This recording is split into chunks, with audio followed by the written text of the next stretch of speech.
That's in progress, Luke. Yeah, I know, but I had to sniff because I've got a cold. All right. You're sniffing banned otherwise. It is these days. Everyone looks at you. True. That's true. I really hold in my coughs on the train at the moment. I like to let them out. I just do them into old ladies' mouths. Exactly. Yesterday's a holiday, so I got a train car to myself. That was exciting. Nice. Okay, go ahead. In the year 1912, Mars was still cool. Still had canals. Maybe it has canals now. Canals now. That's hard to say. I mean, in the end, I'm disappointed if Mars doesn't have canals, right? So, yeah. But yes, we're getting into Mars. We're getting to John Carter of Mars. That's okay. So the movie, I'm like, that was the biggest flaw, I think, that they just called it John Carter, right? You can get away with a Jack Reacher or a John Wick. That sounds cool, but John Carter sounds like the guy you're buying insurance from. So we at least need to add Mars to his name, I think. Yeah, it was a that's the sort of the centerpiece of how they got the marketing completely wrong. Now, if they'd released the movie in the 50s and just called it John Carter, it would have been fine. That would have been like releasing a movie called Indiana Jones, right? Because actually in the 50s, everyone knew about it. Because the guy, for people who don't know, it was written, the book series was written by the same guy, Edgar Rice Burroughs, who created Tarzan. So you understand, like if Disney had got that right, and it emphatically didn't, they had a new Star Wars on their hands. And you'll note that because it failed, they did fairly shortly afterwards by Lucasfilm. But if they'd got that right, there's sort of realistically, there's a trilogy, but there's about 10 books that you can put in it. And you can actually, it's, you know, I like coming on and talking about movies no one else does enjoy. This is actually a good film. If you're looking for like a new Star Wars or something that has just been completely ruined. It's the most amazing missed opportunity. And it's one of the things I like about it. People have either seen it and assumed they didn't like it or haven't seen it and assumed that it's quite bad. But you hold it up against something like, I mean, admittedly, The Phantom Menace was 10 years or so before, 12 years before. But you hold it up against what's supposed to be like a bad space opera. And actually, it's pretty good. This was my first time watching it. So I knew vaguely what John Carter was. Like I knew old pulp science fiction hero. I had no idea it had the like astral projection stuff, which I'm sure we're going to get into later. I assumed he just went there on a rocket ship or something. But watching it, there's something here, but I think there are problems beyond just the marketing. Yeah, well, the source material, so what you have to understand is where the source material came from. They did a pretty good job because Edgar Rice Burroughs was famously very racist, amongst other things, right? His main character is a Confederate captain. So. Yeah. But in the book, so in the movie, and I love this kind of stuff, like one of the things, he was so, he was an excellent, what is it about pulp writers and racism? I don't know. But like, it's not like he was a great writer, but his writing is really addictive, right? And he put himself in the short story to start with, which made it into the film, right? So that he is, in fact, Edgar Rice Burroughs, as a young man, is the nephew of John Carter. But in the book, so he inherits everything when John Carter dies. And for people who are listening to this, if you haven't seen it, that's on you, because the movie has one of my favorite switcheroos at the end, and we're going to have to talk about it. But he actually inherits, like, it starts in a plantation house, which Disney kind of wisely moved to what looks like an English country home or something instead, right? Because if you actually read the book, John Carter was beloved by the slaves and all this. And you think, well done for Disney of all houses to sort of skirt around that. But you kind of get he has that turn of the century literal white supremacy of the white savior, right? So the people of Mars, that's what Tarzan is. So Tarzan actually sits in the House of Lords. So it's this idea that because he was the son of a lord who was raised in the jungle, right? So there is this idea of like noble English blood being good at management and so on, right? And that's not strictly there in the movie, but it is there in as not as explicit as Tarzan, but it's there in the Barsoom books. Barsoom being the Barsoomian word for Mars. Right. But yeah, in the movie, it's just like, oh, he's really strong because he's from Earth, and you can get behind that. That's basically Superman. Yeah, they're going a little bit with the superhero trip on this one. Just a minute. I just realized we never introduced any of ourselves. I guess we'll quickly do that and get that out of the way. So this is Matt. This is Luke of Earth. Yeah, that's yeah. I didn't win my introduction, but we do have from the Rune Soup podcast and website coming back to break down the films of 2012. Yeah, that seems to be my niche. Gordon White. I've like now you've got to own that now. Now that you've said it, he has to come on and do 2012 with us. But that was made in 2009. Yeah, we can complete the series with that one because that will allow me to talk about Terence McKenna. So right, yes. Yeah. Okay. I was just thinking disaster movie, but okay, McKenna, we can do that. Time waves, all that, love it. I do remember actually having some anticipation for this coming out in 2012, mostly because I was a Pixar geek and director Andrew Stanton had done, Finding Nemo and WALL-E, so this was going to be the big step into kind of live absolutely action. And he would have had, like, I was watching some videos on YouTube about this in preparation for the call, but he would have been given a Star Wars or maybe one of the Marvel films or something if Disney hadn't fucked this up, because it's actually really well directed. And for 2012, so basically a decade ago when it's in production, it looks really good. And you can actually get, the humans and like the Tharks and whatever in the one scene. You forget that you're actually watching that kind of mixed animation and human performance thing. It's actually quite well done in a way that I don't think people realize. Again, you go into it, this is a pulp story and a kind of attempt or swing at getting a series together. And apparently Disney Plus, there's rumor that, Disney's still looking for its Game of Thrones, Lord of the Rings, whatever. And I hear that apparently the Barsoom stuff's going to be a Disney Plus series. So they're going to give it another shot. I don't think they currently own it. Really? Yeah, Wikipedia said that after they didn't make the sequels, the rights reverted to the Burroughs estate. Oh, interesting. I mean, it's not like Disney can't buy it. Yeah, they can buy it again. Exactly. Or Disney out there with like a tin cup and an eye patch. Yeah. Well, that's what I heard anyway, because it's a pity. The series of books, I haven't read all of them. I've only read Princess of Mars, but like the first one, the books are actually multi-generational. Like his kids are in the final ones, and so there actually was like if they'd got that, if it had been positioned correctly. And it's funny, like I used to work in media and in marketing for entertainment products. It really is as dumb as someone just not getting it in the room to end up with a book that's called A Princess of Mars becomes John Carter of Mars, which was a later book title, and then just becomes John Carter. I remember when, this is as a kid, when The Madness of King George came out in the Commonwealth, so outside the US, there was kind of news articles about the fact that it was not called The Madness of King George III, even though King George III was the Mad King. And it's because Americans would think it was a sequel. I've heard that. Yeah. And I've always assumed it was somewhat apocryphal, but maybe. Yeah, but you think, I don't saw it understand in the theater, why, but I can't remember what the marquee said. Yeah, I have no idea why they cut of Mars off. It's not like even the end of the film has a big title splash that says John Carter of Mars. Yeah, it's amazing. It's just absolute. And apparently the other thing they did, because they're sort of looking into it, there was a review embargo up until like too briefly before opening weekend. So reviewers were allowed to see it, but they weren't allowed to actually post their reviews until like a week or so beforehand. And this is back when, print and broadcast media actually mattered. And so the reviews didn't build the anticipation for opening weekend. And once you get a shit opening weekend, it's all over, right? So it wasn't actually just the name change.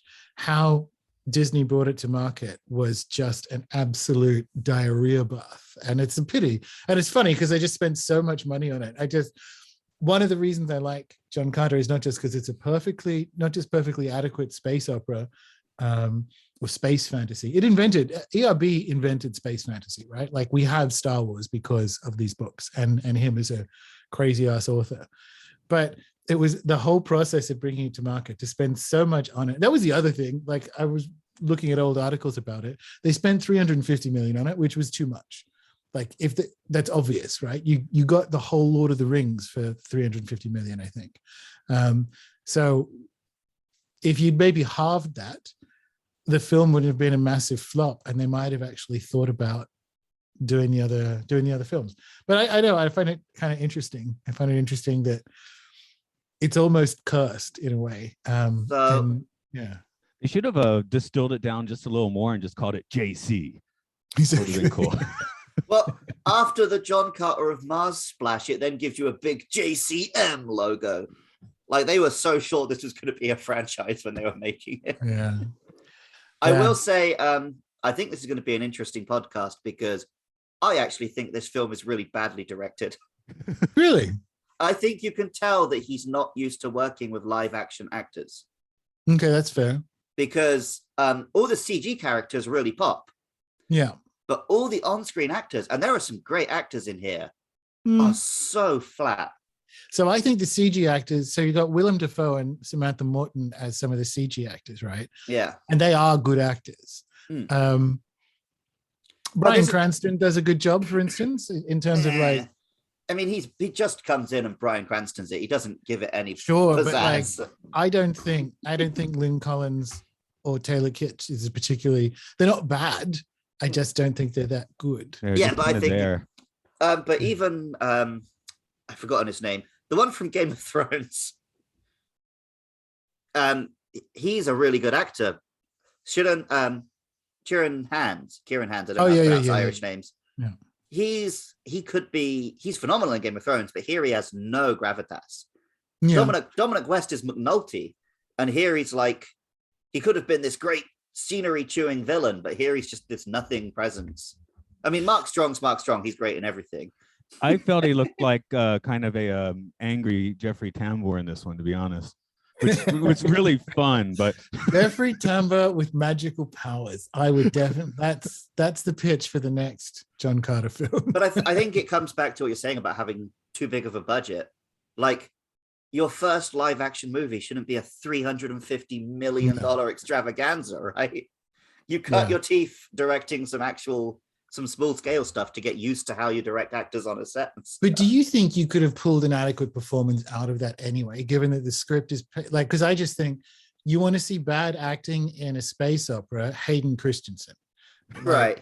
So if you, let's not start pretending George Lucas is a great director. Exactly, right? So you don't, whilst it's reasonable, it's a fair critique. It's also, I would look at it like it's a space opera. This isn't Miramax heading into award season. You know, it's like but then there are plenty of space films which do have great acting. Space films, and not swashbuckling space operas. Empire Strikes Back, right? Yeah. Last Jedi. the best two Star Wars films have great. There are 7 other Star Wars films. Yeah, I know, but the ones who are directed by good directors can do it.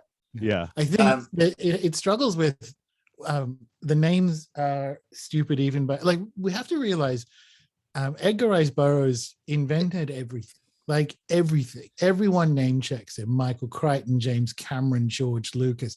Like there's no Flash Gordon without him. Like the stuff he does first, like the arena scenes, which all look really derivative to us. It's because everyone literally mined the bassoon. Oh yeah, it's the same thing we're having at the moment with Dune. But if you jump back to like 100 years ago when it came out, the names are so stupid, right? And even by space opera standards. So at least the names are a bit more lyrical in Star Wars.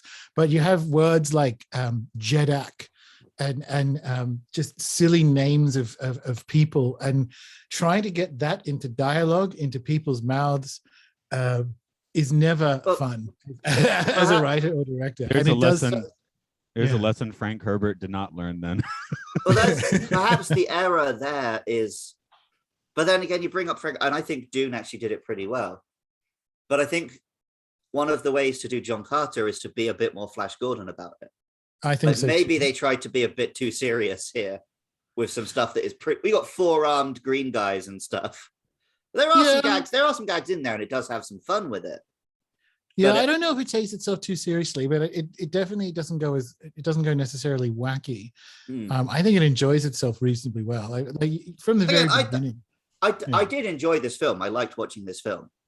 I just think you could tell, like, I do think it, even had it been marketed properly, I think it might have been a bit too flat to have been the next mega hit.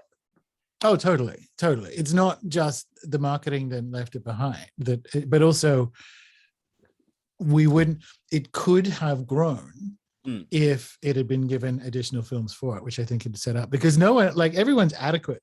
Willem Dafoe and Samantha Morton are really good, but everyone's perfectly adequate in the film. Taylor Kitsch probably would have been quite good, being the lead actor in several of them. I think that would have kind of worked. But yeah, I like it almost because it's not good, and not in that way of like, you're on the right podcast for that, don't worry. Yeah. But it also, it says, like, you mentioned the canals on Mars. What's even more interesting about this film, again, it's 100 years ago, and I think he lied about the books that he did and didn't pretend to read. Like Edgar Rice Burroughs himself, for people who don't know, who kind of like, he was born into a reasonable amount of wealth, but couldn't get it together as an adult. Like, he had multiple failed businesses. He basically got kicked off his brother's farm for being really shit at that. He's the original Donald Trump Jr. More or less. And so he's selling, although he can write, because that's what happened next. He was a pencil sharpener salesman. And that thing that people say when they go into a modern art museum, this is shit, I could do better than that. He's reading this pulp science fiction, and he's like, this is shit, I can do better than that. And he did. And that's kind of the story of, and not just that, he was the first person to incorporate himself as a business. He retained like the radio and film rights for Tarzan and so on. So although he didn't die wealthy, he made as much money as you could as this kind of like one of the first entertainment entrepreneurs, which also means that he kind of like hoovered up information and maybe lied about it. Like, he would say that he hadn't read, stuff like Jules Verne or any of this like before. And you look at what's in there. You mentioned the astral traveling and the Therns in general. I think he read a bunch of theosophy, but more importantly, coming back to Mars, in the early 20th century, we did think there were canals on Mars. There were front page articles in the New York Times about how we communicate with Martians. And one of the ideas was to burn pi onto the Siberian grasslands, because that's a universal number and so on. I don't know how you would depict that without using alphanumerics, but anyway, that was one of the ideas, because they really did think that there were tunnels on Mars. And not just that, he gets some things about Mars correct in terms of, dare we say, ufology, or what I would consider to be real archaeoastronomy. For whatever reason, we've known as a culture or a planet that, just assume that's what Earth is, right? But we've always considered Mars the war planet. And you think, yeah, it's red, right? Red and blood and so on. Cool. But it also, as far as I can tell, is the only planet that was bombed from orbit 450 450 million years ago, according to like Dr. John Brandenburg, a plasma physicist, and people at JPL and so on. And it does appear to have not Egyptian, but like pyramidal structures. And this idea that the face on Mars has been debunked is crap. That is simply not correct. And the same thing with all the kind of different ratios of stuff in the Cydonia area. None of this was known to him, right? But he creates this world where there is these kind of like hyperdimensional secret chief type beings meddling in a multi-planetary history. And on Mars, they've been at war for 1,000 years, and all of these cultures are kind of declined and living in the ruins of much older ones. Their main goddess is Isis. And you think, that's not bad. That's one of the reasons I like it. You watch it and go, you kind of knocked a lot of that shit out of the park. And that is a sort of accidental remote viewing that can come with creativity. Well, it's also, I think, yeah. it's a bit more modern than I'd been expecting from a 1910 book. Like I said, I was expecting he goes up there on a rocket ship. Yeah. But the stuff with like these secret, like, you know, the characters who are a bit metaphysical, not everyone can see them. All of that stuff felt way more like something you'd see recently. Yeah. Well, that's because there's a theosophical revival, but that idea of the secret chiefs or ascended masters and so on is a real, and I agree, real 19th century idea and early 20th century. And there were groups of magicians and metaphysicists and whatever that would be doing, we call it like remote viewing or astral projection or whatever, but doing that kind of contact with planets. And that kind of interested me, especially what the Therns say. They're sort of these hyperdimensional bad guys, is that they don't, they show up to facilitate the collapse of civilizations. They don't show up to collapse them. And so they're bad guys, but also performing some sort of cosmic recycling function. So for someone who was quite anti-religion, which he was, he considered it brainwashing and whatever, there's this a real early 20th century, late 19th century esoteric sophistication that has to come from somewhere. And he did lie about not having read books that clearly have influenced him. And I can't see anywhere any kind of like theosophical or similar. I'm not saying he was a theosophist, but I'm pretty sure he would have read some Blavatsky and Bailey and kind of dropped that in. And consequently, if you're kind of entangling with that sort of information, you're doing something to your unconscious in a creative way that can give you a verisimilitude or accuracy. You're kind of accidentally doing magic. And given how popular it was, like he was definitely tapping into something archetypally powerful. Like Tarzan was electrifying in the early 20th century. I find it weird and boring, but people are queuing around the block for it and buying dozens of books and all the rest of it. So he quite clearly was, he found the archetypes that were close to the surface. But the Mars thing, it's just too weird. Like it's almost a history. Like that's that's how good he got with it. I presume the history of Mars was less racist, but other than that, he did a pretty good job. Yeah, one thing I do like about this movie is it does make its own rules and sticks to them, which I guess is a virtue of the book as well. Because the space opera suddenly, the finale has John Carter getting some mind power and blasting the Therns out of existence or something, which doesn't work in the rules of this movie. So, he gets to Mars, okay, he can jump, he's a little stronger, that's all you're gonna get. The way society works, the princess has more agency than I guess your normal space opera princess. Not all the agency, but a little bit more, that she's making decisions and such. Yeah. I actually think, it's not just the racism, the book. So for people who don't know, like in the movie, everyone's mostly naked, but in the books, everyone is naked. Every actor, everyone who lives on Mars doesn't wear clothes. It's weird. There's a strange kind of early 20th century eroticism in the books.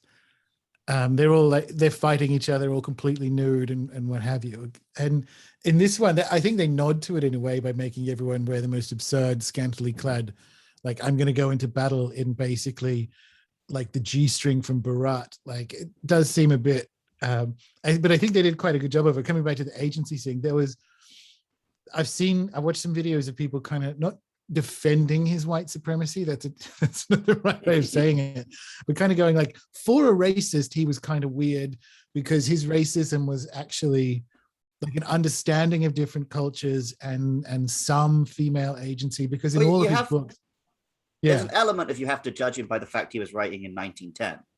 Yeah, exactly. And progressive for 1910 is backwards and racist for 2010, right? So yeah, but he yes, and I think when it comes to his women, who again, Dejo is naked the whole time in the actual books, but if you think of Jane from Tarzan, what happens is you have like these intelligent, it's basically the same woman in all these books, and she's smart. She's at odds in some way with her culture, so they kind of bond over being, because the male protagonist is a fish out of water, and she's somehow like at odds with the culture, but he at least like they at least had brains. So it's a strange book of going like, you think white people are better, and yet and I love that. I love the tension of what to do with that, and especially if you knew that coming into the film, it's like, how are they gonna handle all of this kind of stuff? Although while we're on gender, one thing I really loved about this film, so the green Martians, who are somewhat reptilian, they didn't give the women breasts. No, that's true. Yeah, they just had very similar bodies to the men, right? Which makes sense. But you watch even like Doctor Who or something, the Silurians, the female just randomly have a breast-shaped body. It's like, no. Now that's because actually everyone on Mars lays eggs. Okay. So even the women, and yet they do have. Well, yeah, but they might, because they're mammals, they might still breastfeed. I think platypi still breastfeed, right? Yeah, it must be. Yeah, monotremes. But also, like, I guess they the one that he was going to shag, they wanted to look human. Yeah. Though I felt like the I mean, she looked a little weird, which I guess makes sense because she's a Martian, you know. That's the jet black hair and the just slightly off, you know, the Trump hair skin, I guess we'll say. See, for me, the color, you were talking about how like all the people are ridiculously orange, but for me, it didn't seem that outrageous, especially with like they're on the Mars. It just looked like lighting to me. And then you think like most films made in the 2010s, everyone was fucking orange. That's true. It was constant orange and teal, right? Like, I think I know what you mean. I think Deja, there's some scenes where Deja Thoris looks fake tanned properly, like she's just done a real cheap Miami job on it. And but I like, the rest of the red Martians, and that's the trouble, they are supposed to be red. Yeah. And so it's like, it's another thing that I think they did reasonably well for the most part. The dialogue's terrible, and I like they do stick to the world. So there aren't in the early 20th century, there aren't sophisticated flying machines, which means by the time he gets to Mars astrally, you can tell that there's sort of like the early 20th century idea of high flying technology, which I love. I love these kind of like weird sort of solar powered kind of like half helicopter platforms rather than actual spaceships. So there's some of the motifs about it. It's not solar punk. It's not, it's not cyberpunk or anything like that. It's just this weird, again, almost theosophical motif. Actually, one thing I put in my notes specifically to ask you, Gordon, was when they go into the temple, there's all the carvings. I'm just kind of wondering what you saw there. I was looking for those little handbags that, that would have been fun. That was not there, but I was kind of curious what you made of that scene, being a man who works in a lot of symbology. I didn't actually pay enough attention to it. I do love the Egypt angle to it. There was a book that came out in the late 19th century that he must have read, that another sci-fi book or whatever it was called back then, that sort of posited an Egyptian Martian connection. So he wasn't the first to do it, but it's, given what happened, it's done really well, especially if it's Isis in particular. Isis, there's a lot of astrotheology around her as a being. So I was actually and also she's probably one of the oldest, as far as I can tell, like well and truly pre-dynastic as a being in Egyptian culture, right? So she's at least Neolithic, which means the timescales sort of work. And what you can see on Basum is what Isis may have looked like, or not really, but like what Isis worship and an Isis culture may have looked like before. And I really like that. And I like the idea of them traveling down essentially the Nile, like the River Is, at a certain point in there. That's his eugenics coming through, right? Like once you get to a certain age, like off you go, and you go and feed the other green Martians, whatever they called. But I didn't see anything particularly in there. I did like the whole Ninth Ray stuff. I like that. Again, this is where I think the theosophy is in. I would have used a different magical metaphysics for it, but that whole idea of rays was really popular, and different like energetic bodies and things at the time. And to have the kind of whole thing run on it, including the astral projection, he's again, it's way more sophisticated than this. I don't want to call him a scam artist, but this sort of born entertainer is a nice way of saying it. It's way more sophisticated than he should have come up with. How shortly was this written after X-rays were discovered? I have no idea. I'm gonna look that up. I reckon that would have been right around the same time. Must have been. Is astral project? I guess astral projection's the right word, because I'm thinking he has to get his body secluded on Earth, right? Which is sort of like a fella or lady in the Himalayas finding their cave. Okay, 1895 was X-ray, so they'd had 15 years to soak into the popular culture and also into people's bodies and cells. Well, they used to. What was it? I think it was in the 30s and 40s. They would do we will fit your child's shoes by X-raying their feet, which turned out to be a terrible idea, of course. Yeah. I think about that, like astral projection is the word they use, and it was the word they used at the time. And he is projecting across the astra, right? But yeah, there's a bit of, I mean, it's done well enough in the film because you don't actually know that he's still in the spider cave until he comes back, right? Because they don't come back to Earth until the very end of it.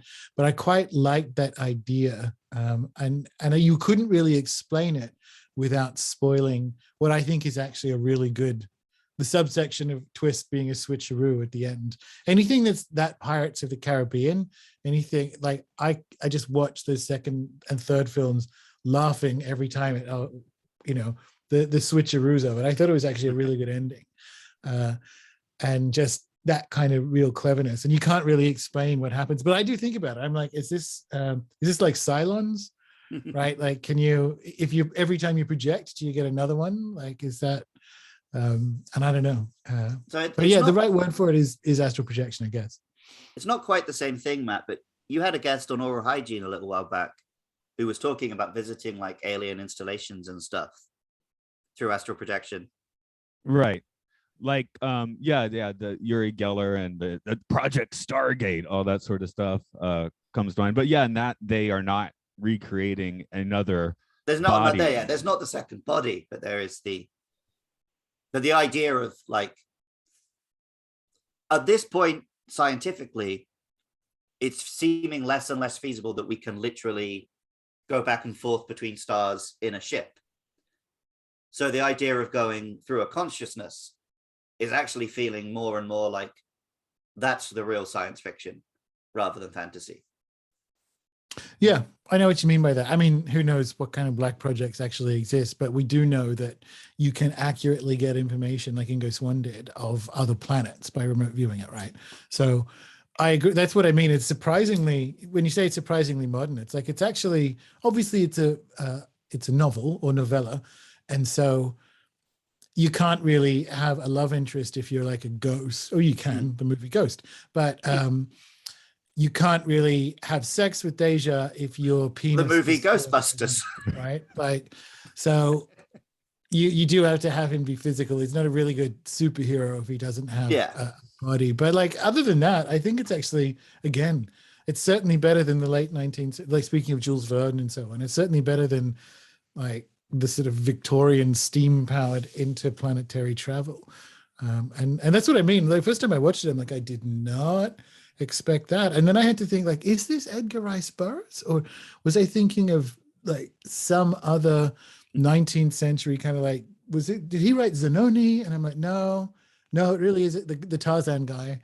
And so I don't know where all of that cool stuff came from.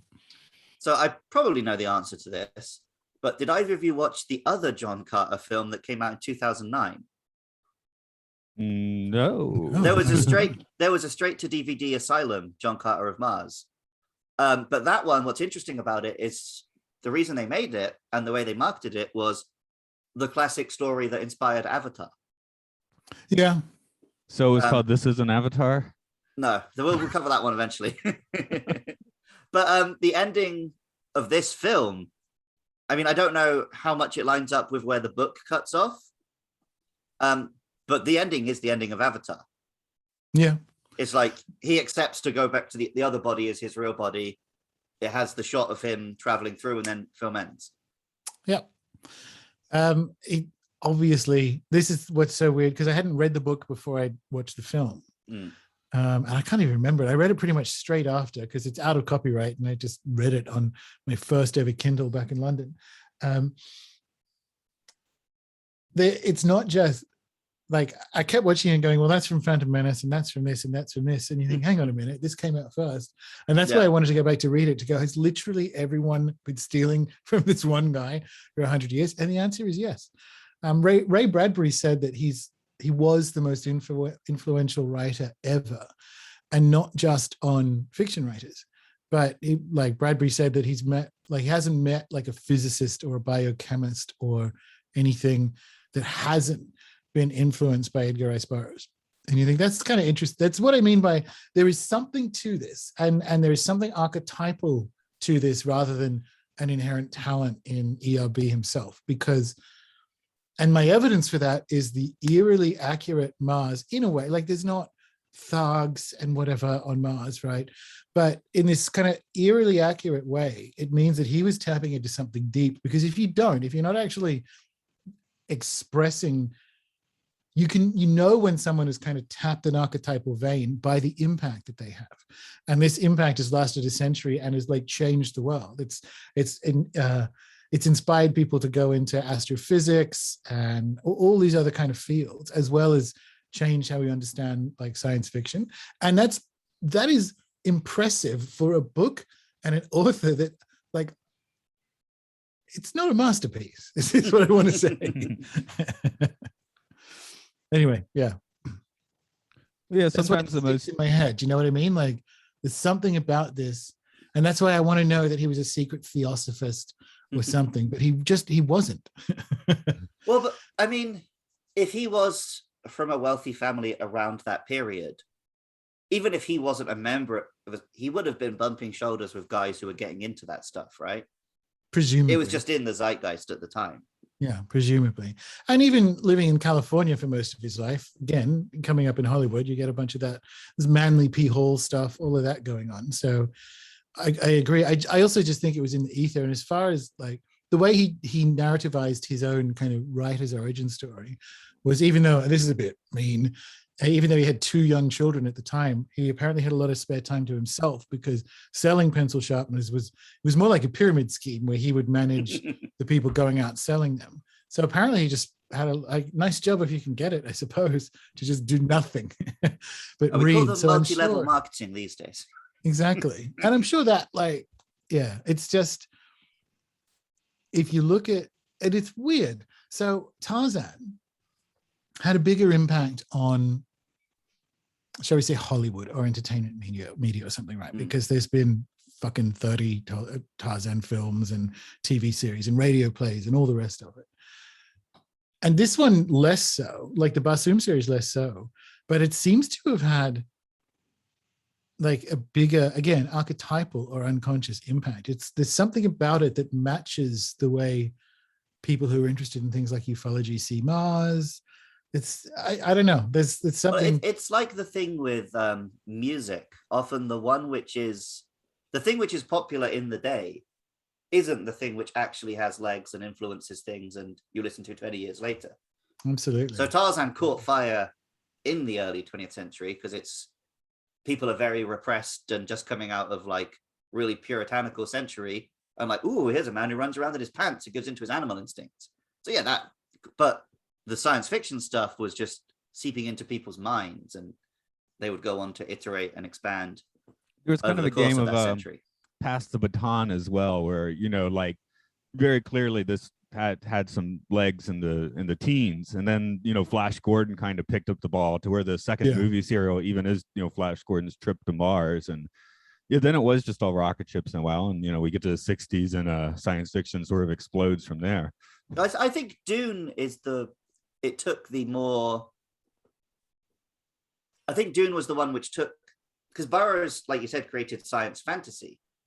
Yeah. But a lot of the stuff that Matt just mentioned from the 20s and 30s tries to go pure science. Yeah. Like Flash Gordon seems fantastical now because we understand science a bit better, but at the time, that was just how they thought rocket ships and shit would work. Exactly. Whereas then Dune takes hard science fiction, but brings the fantastical elements back into it.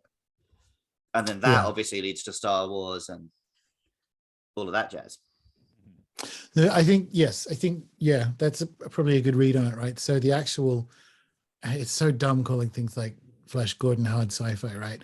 But hard sci-fi crowded out science fantasy, because he certainly didn't begin science fiction, right? Like there was proper science fiction in the 19th century, et cetera, et cetera.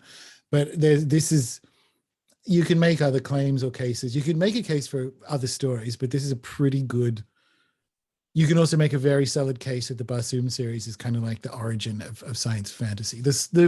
We have lightsabers because of ERB, right? Like it's that kind of swords in space idea, which literally is in in John Carter of Mars, a princess of Mars. Yeah, we just jumble the words and it'll make sense eventually. Yeah. Good. Oh, go ahead, Matt. Yeah, go ahead, because I was actually going on a slight subject change. Oh, I was a bit, because I've got a special guest who has a question for Gordon. Is there life on Mars? There was. I don't know if there still is. Nice poster, though. Yeah. Thanks. My brother bought it for me from a street artist in Budapest, but it's too heavy to stay on my walls. And for the people listening, what was it? It's a painting of David Bowie, fully Ziggy Stardusted up. Very psychedelicized. So yeah, he is like a cloud in space. It's great. I was wondering if the Black Star clip, the video clip, wasn't a kind of John Carter reference in a way, because when he comes back in the movie, not maybe to the movie, although it's not very Bowie, I suppose, but when he comes back and Bryan Cranston's character is just bones in the cave, and it's kind of like this. I mean, the skeleton in a spacesuit has been around for a while as an idea, but it reminded me of it when it came out. I'm like, oh yeah, John Carter. Well, I like to believe that Bowie didn't die; he just returned to his home planet. So, well, exactly. Him and Sun Ra, yes. So all the Sun Ra fans say I went back to Saturn. But yeah, I was going to mention I've actually been reading a book. It's called, I think it was published like 2006, and we're here talking about. So on a chapter on John Carter now. It's called a Fiasco, a look at Hollywood's iconic flops, and it is just interesting how some of these movies get twisted and tangled, and with a budget this big, I mean, how much of it was spent on like taking helicopters to lunch and things like that. Apparently that's a thing. So I have it up. It's got Cleopatra. It is a lot, and the names aren't big enough, right? Like it's not a big name director. I mean, it is, but it's not a big name director at the time. Taylor Kitsch wasn't big, and you think of like Willem Dafoe, also not. It's not like he's an indie actor, but it's a small he's a role. character actor, right? He does. Yeah, right. So it certainly didn't go into the cast. There was a lot of, special effects in it, but I don't know. It doesn't look like 350 million to me. Like you were saying at the start, the way it integrates actors and effects is really good. Yeah. And there are lots of shots in this which look great.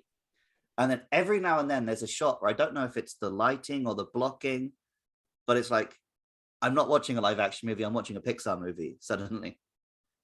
I think there are no human actors, especially with the Thox. There were a few times where I'm like, wait a minute, do we just suddenly go Pixar? Yeah. When he was fighting the Green Martians coming back from the River Is, and they're all kind of piling on him, and he's that is a director who hasn't done a fight scene with a human in it. Oh yeah, I was also, you can tell it wasn't directed by an action director. Exactly. Because like it was somewhat exciting, but I was never like into it, right? Yeah. But not everyone. People think action is easy, but it's not. Now, what is the there's the Pixar director that made it, and his name is escaping my mind. He did one of the Mission Impossibles. He did Tomorrowland. So he was. I'll have to look it up. But if I just put Tomorrowland in, it'll tell me. So yeah, okay. But he kind of made it work. He did The Incredibles for Pixar, right? You put The Incredibles in if you want. But he seems to really made the, like, I wanted Andrew Stanton too. That's why I went to see this movie on opening weekend, right? But he seemed to have pulled that hat trick off a little better. Right. So he was Brad Bird. And yeah, that is a name I've heard knocking around. Yeah, he did the Iron Giant as well. So it seems like he has actually got down animation and live action pretty Although solidly. even so, you look at his movies, it is still mostly animation that he's known for. He Yeah, did yeah. Tomorrowland and Ghost Protocol, like you say. Oh, he did Jurassic World. Oh, really? I don't know. No. I don't think he directed it, did he? I thought that was Nah, he didn't direct it. Yeah, he didn't direct it. maybe he but, was effects director or something like that. Okay. Anyway, just those two movies for me. I'm like, those are both pretty. I mean, Tomorrowland's a little bit wonky, but I really like Ghost Protocol. So, and Tomorrowland is definitely has its pluses. So, Definitely.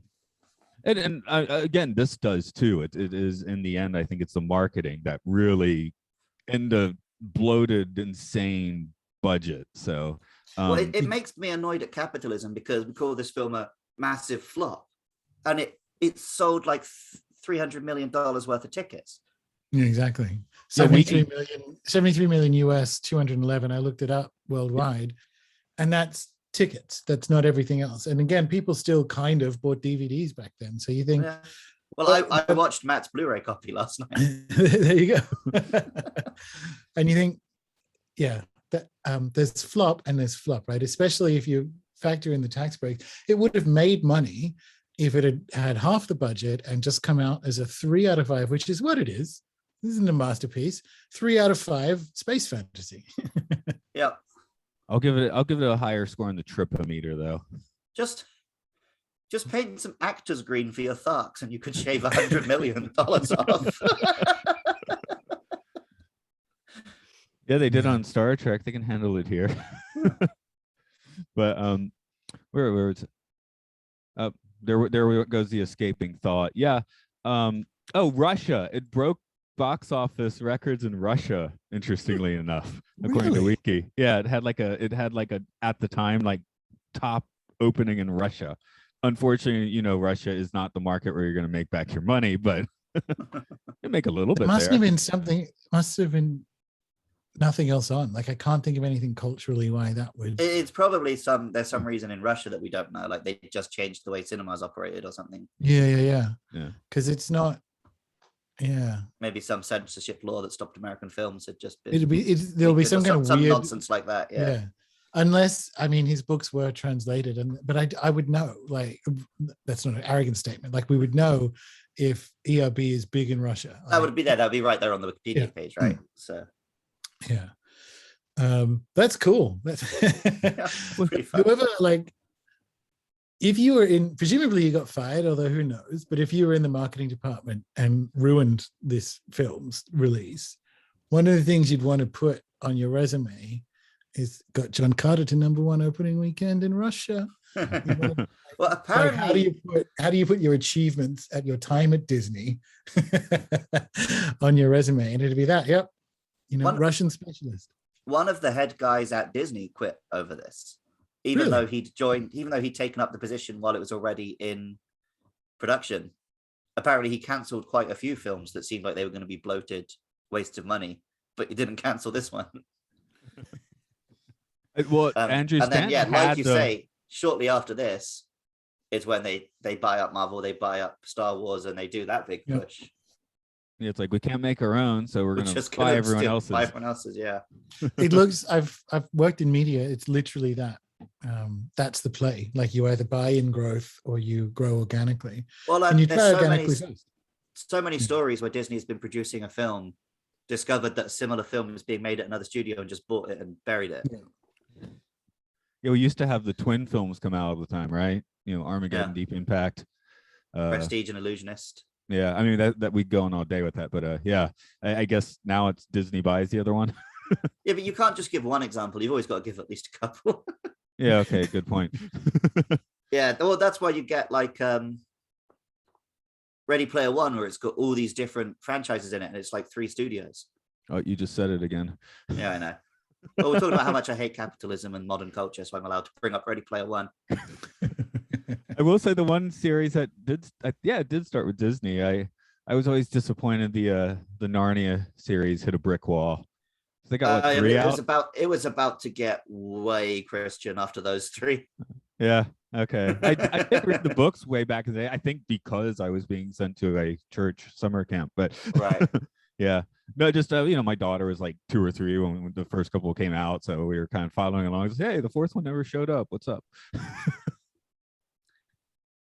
Look, everything will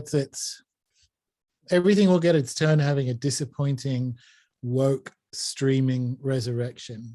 Still chasing after that Game of Thrones lightning in a bottle. So yeah, I'm sure there will be like a woke Narnia coming soon. Is it really such a crime to have a Narnia that's just like not preachy and racist?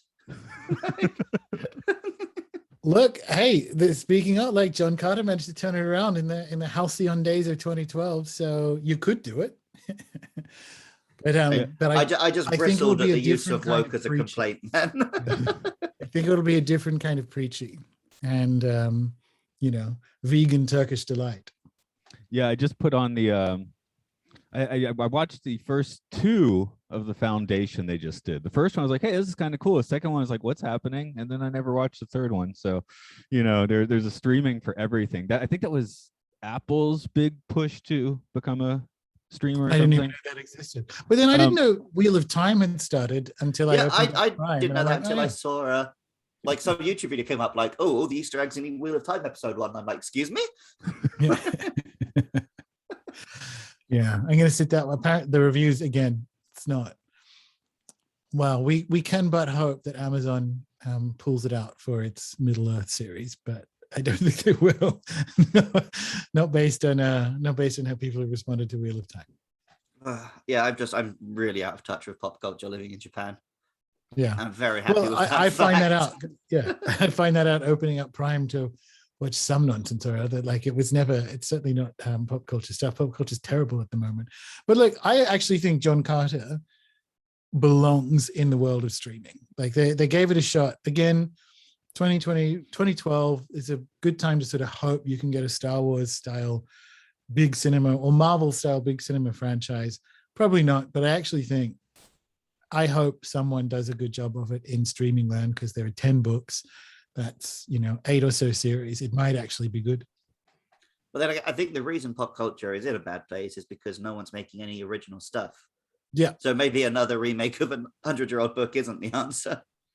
Well, 100 years is, I think, old enough. It's good enough to go back. It's just if they do another Spider-Man, I'm gonna kill myself. You don't need to reboot stuff that's literally screening at this time.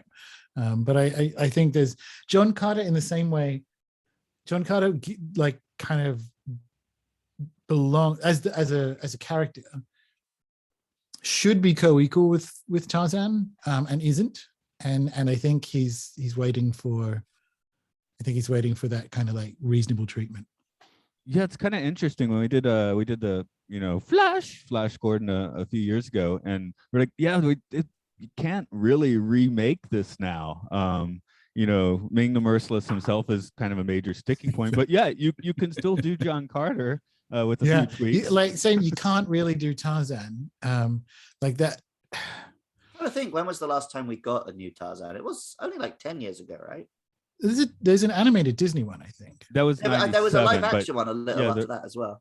Yeah, I think I want to say no, I'm thinking Robin Hood was Ridley Scott, but it was that kind of like like wannabe prestige Tarzan. It did the 80s with the Greystroke thing, and there was an attempt a few years ago to do it again. So 2016, Legend of Tarzan came out, which is even more recent than I thought. Oh, never mind. Who's the director? The director was David Yates, but the lead actor, it turns out it's not. But for a second, I thought it was the same guy from John Carter. Oh. But it's just because he's got the same hair and stuff. Yeah, that makes sense in a way. It was actually Alexander Skarsgård. See, unsurprisingly, I confused Tarzan with Jungle Book because it's basically grown-up Mowgli. So again, another one of those influences that I don't think he ever met. Presumably he did, but it's like this is just an adult Mowgli, isn't it? And so I confused, like, when was the last time there was a Tarzan there was the live action Jungle Book relatively recently.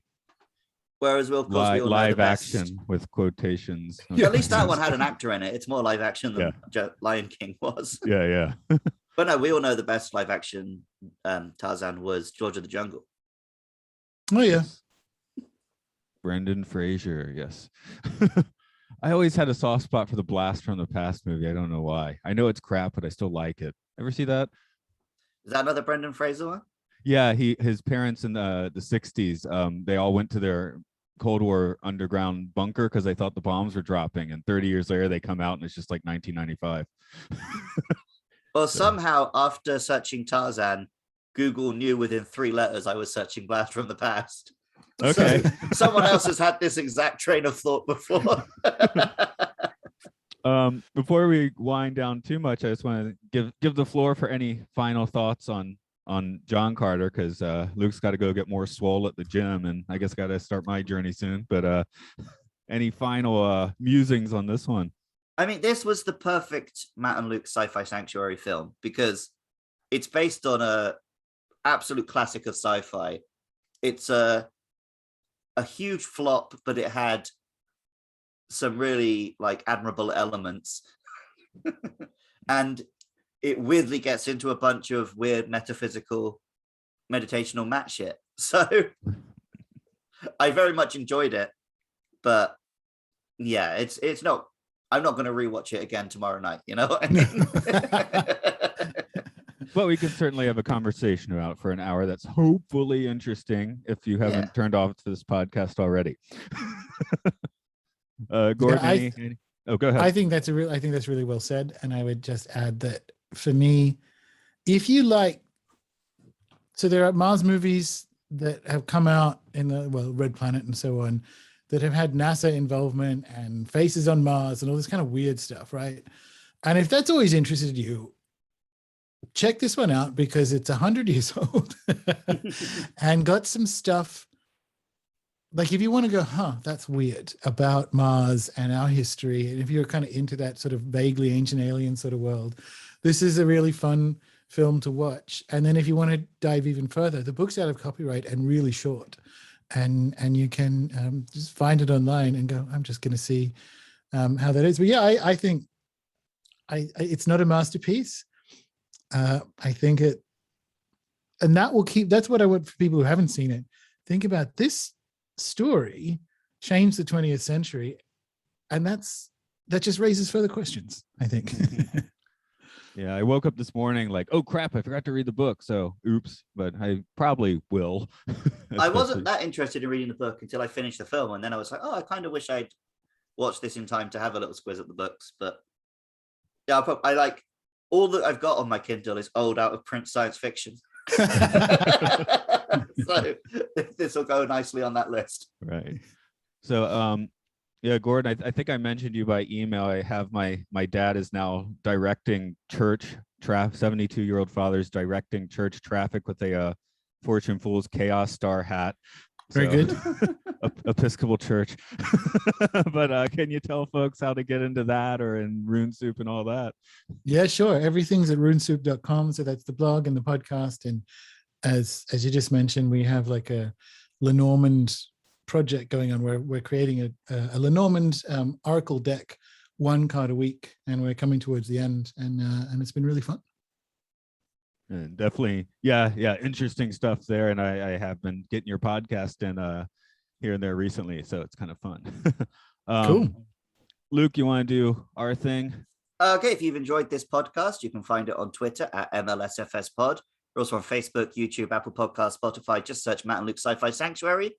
And if you want to help support this podcast, you can go to patreon.com/podcastio-podcastius. And there you'll find links to the other podcasts that me and Matt produce. I make a podcast about Monster Hunter and a podcast about Pokemon, if that's your jam. Matt does, by the time you're listening to this, Matt has a Twilight Zone podcast, which I'm on a little bit, called Time Enough Podcast. He also has another podcast called Oral Hygiene, where he looks at educational films, experimental films, and weird documentaries. And again, by the time you're listening to this, we've done episode 100, where I finally got Matt to watch Ancient Aliens. So that will definitely be relevant if you've enjoyed this one.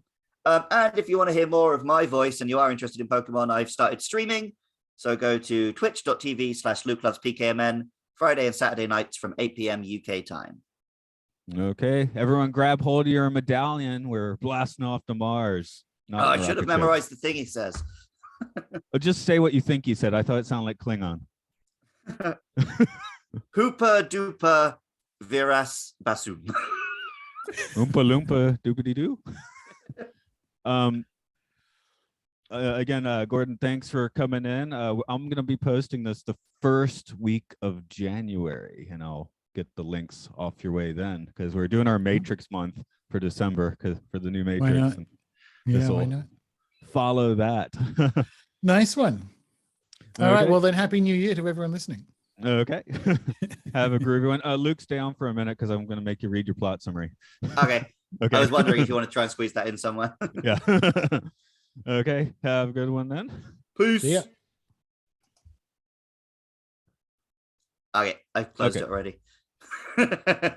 Oh, that's fine. Yeah. No, they're like, I know exactly where to edit because he just started talking about the actors, so we'll just stick it in there. So John Carter is a Confederate captain who has spent the post-war years prospecting.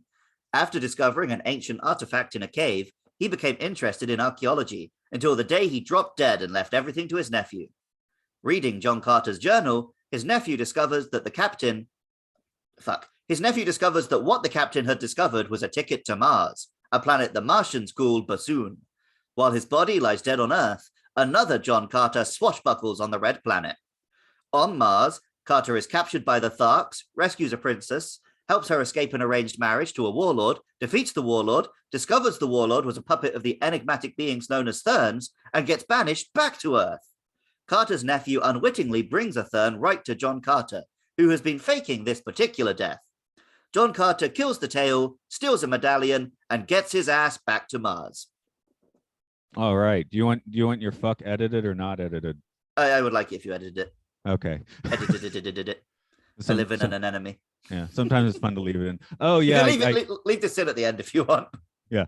I was just going to tell you, I did my Black Friday purchase last night, which is the Blu-rays for the Fast and Furious. So I'll finally get around to watching those. Doesn't have 9, but I can get that later on its I own. think that's only. I don't even know that's out on Blu-ray yet.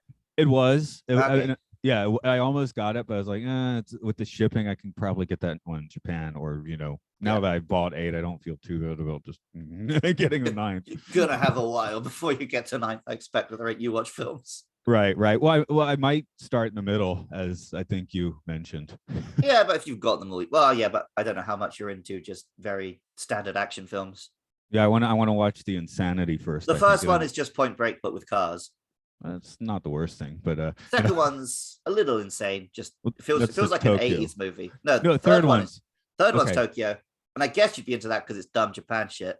right. Then the fourth one is really boring, but it's just to get everyone in position for the fifth one. Right. So And I'll then the probably fifth one is when the Rock turns up and it goes wild. okay. I'll probably So do start what in I did: Tokyo. start from 5, and then if you feel like it, watch the others.